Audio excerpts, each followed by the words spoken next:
Je vote pour la science avec Pascal Lapointe et Isabelle Burgon. Bonjour à vous, j'espère que vous vous portez bien. La compagnie albertaine TransCanada a annoncé par communiqué début octobre qu'elle mettait fin à son projet Énergie Est. Cet oléoduc devait relier l'Alberta au Nouveau-Brunswick pour répondre au marché outre-mer. Long de 4600 km, il devait traverser 6 provinces canadiennes.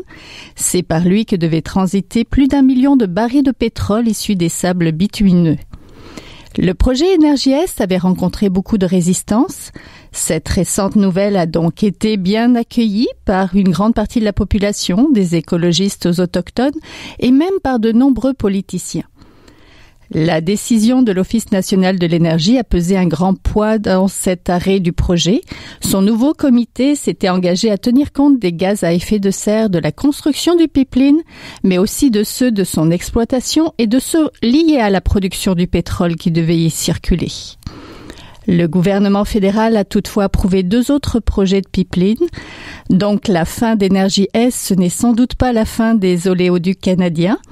Souvent, le pétrole qui y circule traverse des cours d'eau, longe des écoles, passe à travers des municipalités et même sur des territoires agricoles, comme devait le faire Énergie Est.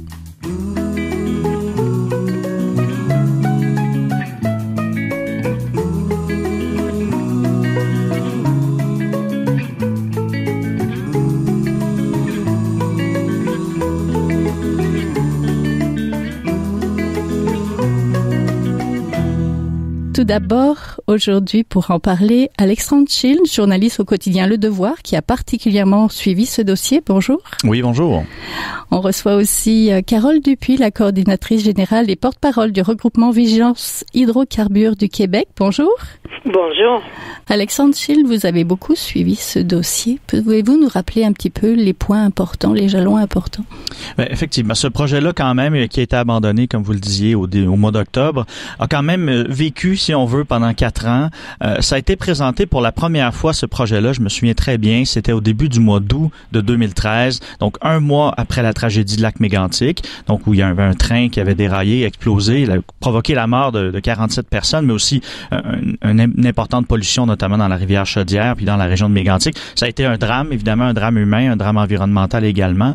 1 mois plus tard, donc, TransCanada qui a présenté son projet de l'éoduc, et tout au long, d'ailleurs, de la présentation de ce projet-là, que ce soit en 2013, 2014, 2015, tout ça, c'est un argument qui est revenu constamment de dire, non seulement de la part de l'entreprise, il y a certains élus qui l'ont repris, d'ailleurs, je me souviens d'avoir entendu M. Philippe Couillard utiliser cet argument-là, M. Justin Trudeau utiliser cet argument-là de savoir, soit on choisit que le pétrole circule par train, soit on choisit qu'il circule par oléoduc.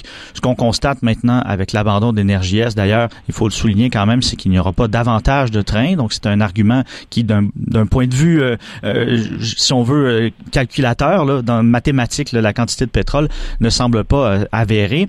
Mais toujours est-il donc que ce projet-là a été présenté dans un premier temps en 2013. On a surtout entendu parler de ce projet-là au Québec à partir de 2014, quand TransCanada a décidé de faire des levées sismiques à Cacouna, souvenons-nous-en, pour construire un port pétrolier donc qui devait servir à l'exportation de ce pétrole-là. C'était en plein cœur de l'habitat critique du Beluga, une espèce menacée, une espèce quand même aussi symbolique du Saint-Laurent, et ça a soulevé un tollé puisque TransCanada n'avait pas obtenu les autorisations environnementales nécessaires pour faire ces travaux-là. Donc, ça a attiré énormément d'attention sur le projet au Québec. À partir de ce moment-là, les gens s'y sont intéressés davantage, les groupes environnementaux notamment, et à partir de ce moment-là, TransCanada également a vraiment mis en branle son projet, c'est-à-dire qu'on a déposé officiellement la demande de projet au gouvernement fédéral, à l'Office national de l'énergie.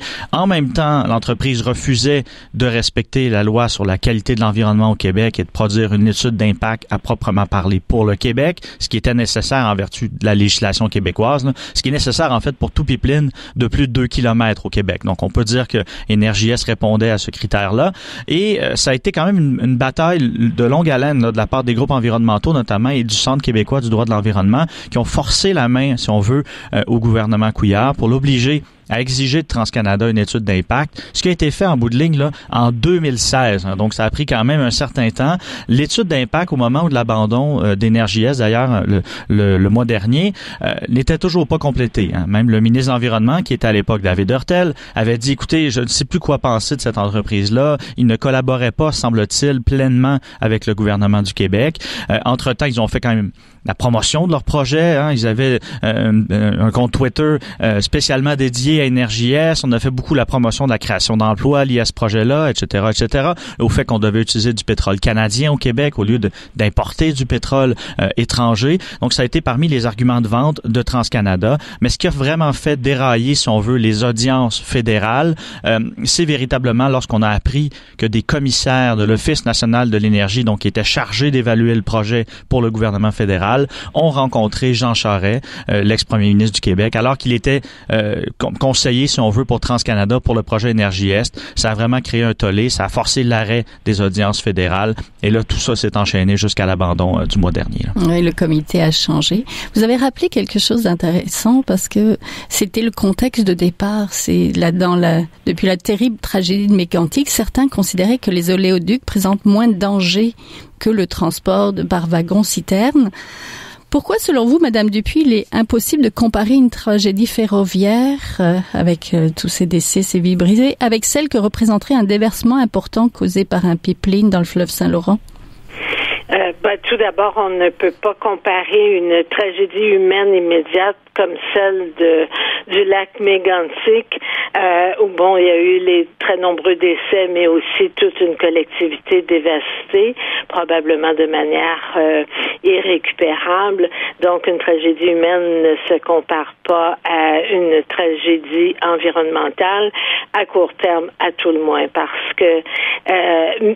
qu'il est évident qu'une tragédie importante, un déversement important dans le Saint-Laurent qui aurait des conséquences désastreuses sur le système écologique extrêmement précieux du fleuve Saint-Laurent aurait des conséquences humaines aussi dramatiques à terme, sauf que ça se ferait plus graduellement et de manière plus insidieuse, probablement, on le verrait moins. Mais même sur la base purement quantitative, il y a plus de déversements ferroviaires, évidemment, que de déversements en nombre, que de déversements de pipelines, mais les quantités par pipeline sont beaucoup plus considérables. Donc, encore là, selon le milieu où ces choses-là se produisent et tout, ce n'est vraiment pas comparable. Et même le Bureau du transport du Canada l'a admis, là, justement, au moment des audiences du BAP générique sur Énergie Est, il y a eu une présentation importante et on le voit très, très clairement que ce n'est pas comparable. Et l'un n'est pas préférable à l'autre, ça c'est certain. Oui, Énergie Est devait traverser 830 cours d'eau au Québec.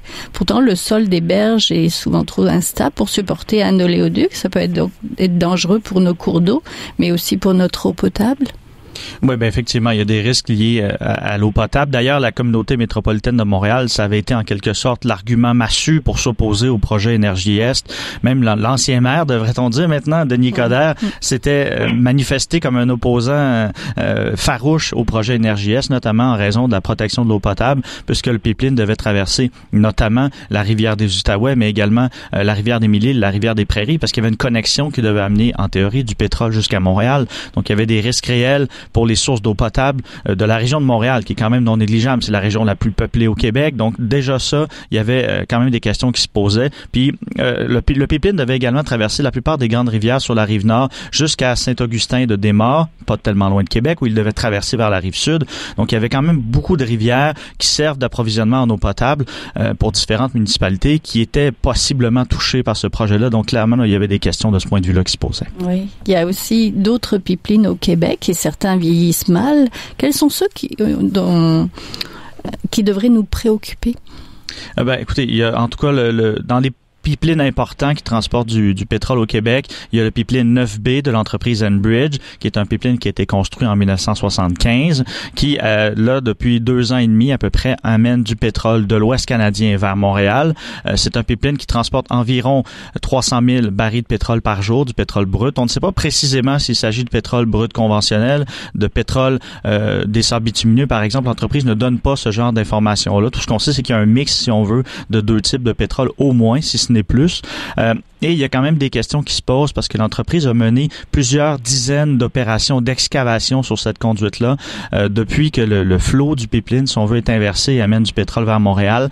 Ce qui est signe donc qu'on a dû faire des réparations, à tout le moins des vérifications sur cet oléoduc-là, qui traverse, il faut le rappeler quand même, des quartiers résidentiels, notamment à Terrebonne. Moi, je suis déjà allé voir sur place. Là, à Terrebonne, le pipeline traverse directement dans la cour des gens. Il traverse même dans la cour d'un CPE. Donc, il y a des questions de sécurité qui se posent par rapport à ce pipeline-là, ça c'est certain. Oui. Madame Dupuis, les pipelines posent la question aussi de l'exploitation donc du pétrole. Oui, exactement. Le grand enjeu, c'est-à-dire qu'il y a toujours eu, je dirais, 3 grands enjeux reliés au pipeline d'énergie Est. L'un était l'eau potable, comme M. Schild vient de le mentionner, c'était majeur, surtout dans le cas de la communauté métropolitaine de Montréal, où il n'y a pas de plan B pour la majorité des usines d'eau potable et où ça aurait été une véritable catastrophe humaine et financière aussi, si jamais il y avait eu un déversement. Donc, l'eau potable. Ensuite, le sentiment de l'idée que les gens sur le passage du pipeline, les Québécois, mais les autres personnes aussi, étaient véritablement privés de leur pouvoir de décision sur leur propriété, finalement, qu'il y a une certaine marge pour la négociation, mais très peu, que c'est très invasif comme industrie et que on n'a pas le choix de laisser passer ces gens-là. C'était vraiment un facteur de stress extrêmement important et d'inquiétude pour la valeur des propriétés. Et le troisième, c'est le climat, c'est sûr. Oui. Monsieur Schild, vous voulez justement sur la production pétrolière, effectivement, vous l'aviez mentionné au départ, là, que le gouvernement Trudeau a approuvé quand même 2 importants projets de pipeline. C'était à l'automne 2016. C'est parce que l'industrie, effectivement, est enclavée. Le pétrole, il est produit en Alberta, essentiellement. Le Canada, il faut le rappeler quand même, a les 3e réserves pétrolières mondiales. Donc, c'est très important comme ressource. C'est un poids économique important au Canada également. Et cette industrie-là a besoin de façon de sortir ce pétrole-là du territoire de l'Alberta, éventuellement pour l'exporter, notamment vers les États-Unis. C'est l'objectif avec la ligne 3 d'Enbridge. C'est également l'objectif avec le pipeline Keystone XL, qui est un autre projet de TransCanada, qui est peut-être le projet qui a tué Énergie Est aussi en partie, parce que le projet Keystone XL, donc qui a été approuvé par Donald Trump assez rapidement d'ailleurs après l'élection de M. Trump, c'est un pipeline qui doit transporter du pétrole vers les raffineries du sud des États-Unis qui sont équipées pour traiter du pétrole lourd qui vient des sables bitumineux. Donc pour eux, c'est une bonne option économique. Évidemment, il y a quand même de l'opposition également aux États-Unis. Et il y a aussi de l'opposition pour un autre projet, le projet de Trans Mountain de Kinder Morgan vers la côte ouest canadienne qui doit évidemment permettre d'exporter vers le marché asiatique. Il n'y a rien de ce pétrole-là qui va être traité ici ou raffiné au Canada. Donc dans tous les cas, comme la production pétrolière est appelée à augmenter, l'industrie a absolument besoin de ces infrastructures-là pour pouvoir continuer de croître. Et c'est vraiment, il y a une pression politique importante également de la part du gouvernement Trudeau. On dit tout le temps, on veut marier économie et environnement. C'est l'argument qui revient constamment, que ce soit de la part de la ministre de l'Environnement, Catherine McKenna, du premier ministre, M. Trudeau, ou même du ministre des Ressources naturelles, Jim Carr. On dit tout le temps, donc il faut marier les deux. Et comment marier les deux, c'est aussi de répondre quand même aux besoins de l'industrie, en tout cas clairement d'un point de vue politique. Le gouvernement Trudeau a approuvé en 1 an et demi plus de pipelines que le gouvernement Harper ne l'a fait en 10 ans quand même. Oui, les projets de Trans Mountain, c'est entre Edmonton et Burnaby, c'est pour multiplier par 3 sa capacité en fait. On entend peu parler des déversements, pourtant il y en a quand même. On entend peu parler du vieillissement des pipelines. Est-ce que le fait qu'on ait eu plus d'attention pour le projet Énergie Est, ça a un petit peu éveillé les consciences par rapport aux problèmes que peuvent poser les pipelines, dont les déversements? Oui, allez-y, Madame Dupuis. Oui, je pense que oui, effectivement. Les pipelines sont là depuis des décennies dans le fleuve Saint-Laurent, si on parle de ceux qui sont à ce bout-ci du pays. Et c'était pas un enjeu auquel la population ou même les élus municipaux étaient sensibles. Et je pense que les consciences sont vraiment éveillées à ce moment-ci. Et aussi, un des avantages du BAP, là, c'est que les gens ont vraiment examiné de beaucoup plus près les déversements. Et quand on fait la somme de ce qui s'est passé au fil des décennies, c'est certain que c'est pas toujours des déversements majeurs, mais il y en a constamment des déversements. Et les délais de réaction de l'industrie sont vraiment de manière très, très, très systématique sous-évalués. Ça prend beaucoup de temps réagir à un déversement et arrêter la machine et mettre en place les mécanismes pour arrêter le pétrole de couler dans les rivières. Et l'hiver, ça s'est pas produit de manière un peu magique. Là. Les grands déversements des dernières années se sont toujours produits en été. Mais la question demeure que des déversements en hiver, des déversements importants, ce serait quelque chose d'à peu près incontrôlable. Donc, oui, je m'attends à ce qu'il y ait beaucoup plus de vigilance au cours des prochaines années, surtout que la crédibilité de l'ONU en tant qu'organisme de réglementation et qu'organisme de surveillance a été vraiment mise à mal par tout ce qu'on a découvert depuis au cours des dernières années. Monsieur Schild, un mot rapide de fin? Ben oui, écoutez, mais en fait, effectivement, là, sur la question des déversements, ça soulève des questions. Il n'y a qu'à regarder les rapports du ministère de l'Environnement du Québec pour la tragédie de Lac-Mégantic. On a fait des analyses dans la rivière Chaudière. Et les dernières analyses datent de 2016. Le rapport a été publié récemment. Indique qu'il y a encore des traces importantes de pétrole, des contaminations importantes, et ça affecte notamment la faune aquatique. Et encore là, même si je ne minimise pas ce déversement-là, mais ce n'était pas rien par rapport possiblement à ce qui pourrait survenir encore de déversements importants, par exemple, dans la région de Montréal. Donc, clairement, effectivement, ça soulève des questions sur la réponse aussi à ce genre de déversement-là. Il s'agit de se rappeler que quand il y avait eu un petit déversement de diesel dans la région de Longueuil, dans le réseau d'aqueduc, ça avait créé carrément une panique. On peut comprendre les gens, donc, par rapport au manque d'accès à l'eau potable. En cas de déversement important, clairement, ça créerait une crise qui serait assez importante. Qui toucherait le Québec. Donc, je vous remercie beaucoup. On était donc en compagnie de Carole Dupuis, la coordinatrice générale et porte-parole du regroupement Vigilance Hydrocarbures du Québec, et d'Alexandre Schild, journaliste au Devoir, qui a beaucoup suivi ce dossier et donc écrit là-dessus. Merci. Merci. Merci beaucoup. Bonne journée.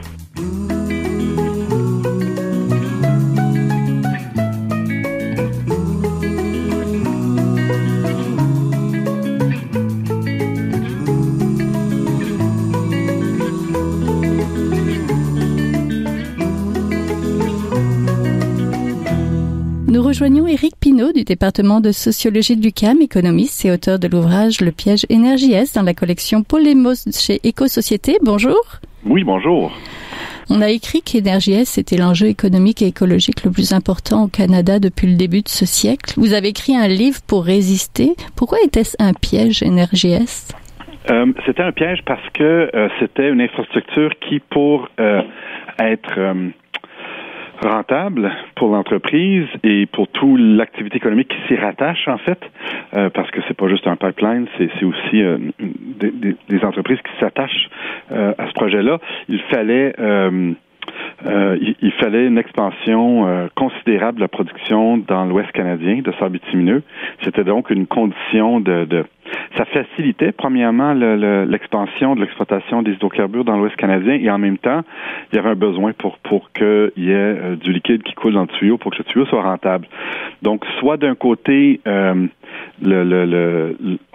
piège était un piège climatique, c'est-à-dire qu'on doublait notre production et donc on était incapable de faire face à nos engagements en termes de réduction des GES, ou soit de l'autre côté, c'est un piège économique dans la mesure où on avait une infrastructure en mauvais état de santé financière qui aurait certainement impliqué une demande d'aide de la part du gouvernement pour voir sa réalisation finale. Et donc là, ça aurait été un piège économique. On aurait lancé de l'argent dans une infrastructure qui certainement n'était pas rentable.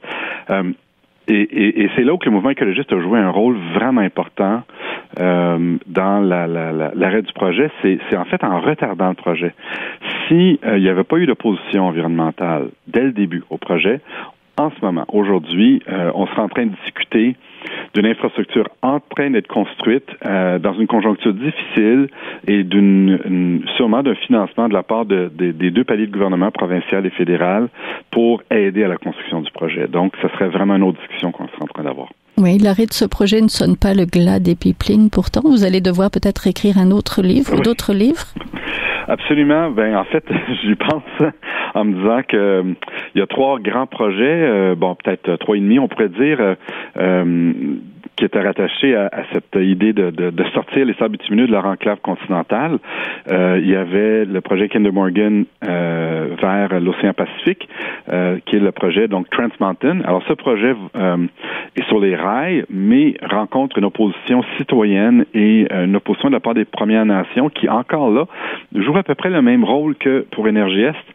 C'est-à-dire que ça ralentit le projet et ça engendre des coûts pour l'entreprise et ça pousse l'entreprise à possiblement revoir son projet, en tout cas la viabilité ça questionne la viabilité du projet pour l'entreprise. Et l'autre grand projet, c'est évidemment Keystone XL, qui est donc un grand projet de pipeline de l'Alberta vers le sud des États-Unis, vers le hub de raffinage dans le golfe du Mexique. Et ça, c'est un projet aussi à peu près de la même taille que Énergie Est en termes de méga pipeline, là, en termes de volume de liquide qui circule. Et donc là aussi, il y a des enjeux environnementaux importants. Puis finalement, il y a un troisième projet entre l'Ouest canadien et le Michigan qui là aussi permet de connecter finalement les sables bitumineux sur tout le réseau de pipelines du Midwest américain. Donc, dans les 3 cas et demi, on pourrait dire, il y a un enjeu climatique important, c'est-à-dire que tous ces projets, que ce soit Énergie Est, qui est maintenant Feu Énergie Est ou Kinder Morgan avec Trans Mountain ou le projet Keystone XL, tous ces projets s'arriment à une expansion de la production dans l'Ouest canadien qui, pour des raisons climatiques, n'est juste pas possible. Oui, merci beaucoup. On était en compagnie d'Éric Pinault du département de sociologie de l'UQAM, économiste et auteur d'un ouvrage sur Énergie Est, Le piège Énergie Est. Merci beaucoup. Merci.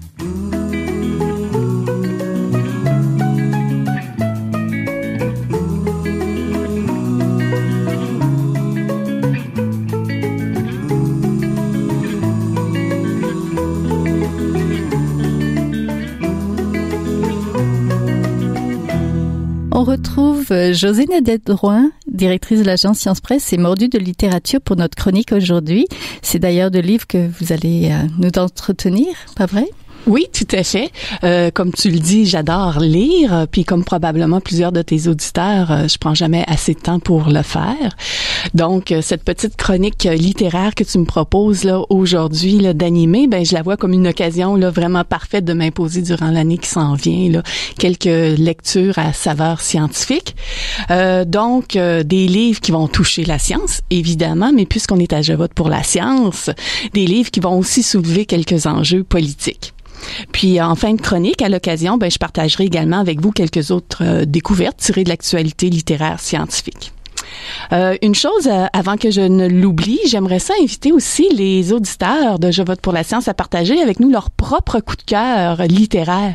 Ils peuvent nous écrire à info@jevotepourlascience.ca ou passer tout simplement par la messagerie aussi là, de la page Facebook de l'émission.